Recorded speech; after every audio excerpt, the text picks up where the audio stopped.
And more local news, we're less than 2 weeks away from a World War II veteran from Lebanon finally returning home decades after his remains were misidentified. An unknown veteran currently lies in his place in a Middle Tennessee cemetery. Nicole Smith explains why this is a personal passion for the Wilson County community and its former sheriff. Former Wilson County Sheriff Terry Ashe defines a life of service.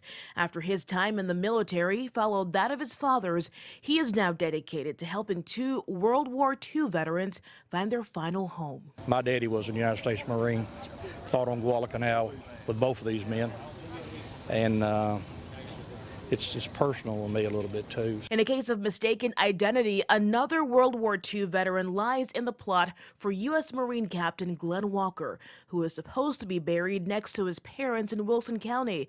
In 2015, the DPAA, that's the office charged with finding and identifying missing U.S. service members, identified Captain Walker's remains in Hawaii.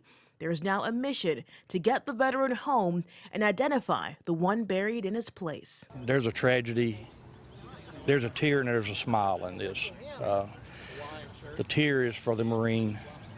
We don't know who he is. It's buried out in Wilson County Memorial Gardens. The smile is Captain Walker's coming home to be laid between his mother and his daddy. Sheriff Ashe is involved with an organization that started in 2012 when he left the sheriff's office. Their goal is to honor veterans, and this is one way to do just that. The family has been gracious enough to ask us to document all these events for historical purposes. The unknown is still buried in Wilson County, and Sheriff Ashe says plans are underway to get his remains removed. And this is a very